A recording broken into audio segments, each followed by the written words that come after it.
Guys, আজকে আমি রান্না করছি মুরগির ছাল। তো প্রথমে তেল গরম করে পেঁয়াজটা দিয়ে একটু নেড়ে চেড়ে পেঁয়াজটা লাল করে নেব। পরে পেঁয়াজটা লাল করার পরে তারপরে আমি মশলাগুলো দিয়ে দেব। প্রথমে আদা রসুন দেব, তারপরে এক এক করে মশলাগুলো দিয়ে দেব। জিরে দিলাম, তারপরে মরিচ দিলাম, তারপরে গরম মশলা দিলাম, তারপরে অনেক রকম মশলাগুলো দিয়ে দিলাম। তারপরে আমার সেই হলুদটা ছিল না, সে মনে ছিল না আনতে। তারপরে হলুদটা দোকান থেকে কিনে এনে তারপরে আবার হলুদ দিলাম। হলুদ দেওয়ার পরে তারপর নুনটা দিয়ে দিলাম। তারপরে সব মশলা দেওয়ার পরে আমি একটু নেড়ে চেড়ে নেব। নেড়ে চেড়ে নিয়ে মশলাগুলো খানিকক্ষণ মাখিয়ে নেব। তারপর মশলাগুলো মাখানোর পরে একটু রেখে দেব। তারপরে একটু পানি দিয়ে দিচ্ছি, সামান্য পানি দিয়ে দিচ্ছি, কারণ তোমার তেলটা একটু বার হবে মশলা থেকে। মশলাটা যখন পুরো মাখা মাখা হয়ে যাবে তখন একটু তেল বার হবে, তখন পুরোপুরি মশলাটা হয়ে যাবে। যদি তুমি একটু রেখে দাও মশলাটা হয়ে যাবে। এই যে মশলাটা পুরো হয়ে গিয়েছে। তারপরে আমি মুরগির ছালটা দিয়ে দেব। মুরগির ছালটা দেওয়া হয়ে গেছে। মুরগির ছালটা দিয়ে একটু নেড়ে চেড়ে ভালো করে মশলাটা মাখিয়ে নেব।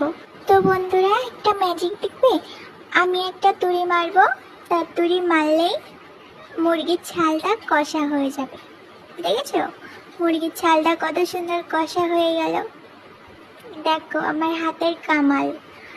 তো তোমরা এবার একটু দেখে নাও কালারটা কত সুন্দর এসছে।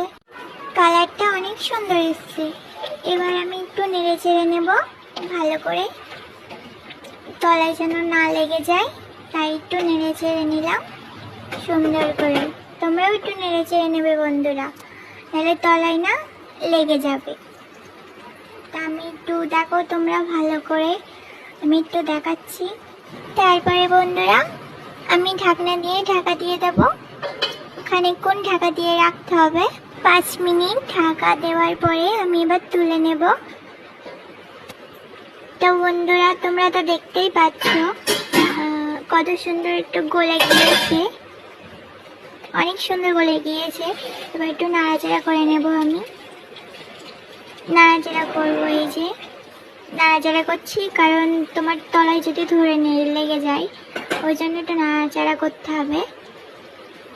এবার পানি দিয়ে দেব। আমি তরকারিতে যতটুকু পানি লাগে সেগুলো দিয়ে দেব। এবার তারপরে তোমরা দিয়ে দেবে যতটুকু লাগে তোমাদের। তারপরে আমি একটু নেড়ে চেড়ে নেব। নেড়ে চেড়ে নেওয়ার পরে আমি ঢাকনা দিয়ে ঢাকা দিয়ে দেব ঝোলটা মারার জন্য। তো আমি ঢাকা দিয়ে আধ ঘন্টা মতো রাখবো, রেখে আবার তুলে নেব। তোমার যখন ঝোলটা মরে যাবে, এবার আমার ঝোলটা মরে গিয়েছে তাই আমি এবার তুলে নিয়েছি। এরপরে আমি একটু নেড়ে চেড়ে নেব। নেড়ে চেড়ে নেওয়ার পরে আমার মুরগির ছাল রান্না কমপ্লিট। তো দেখো বন্ধুরা কত সুন্দর কালার হয়েছে। তো আমার যদি কোনো কিছু ভুল হয়ে থাকে তো সবাই আমাকে মাফ করে দিও, কারণ আমি ছোট মানুষ।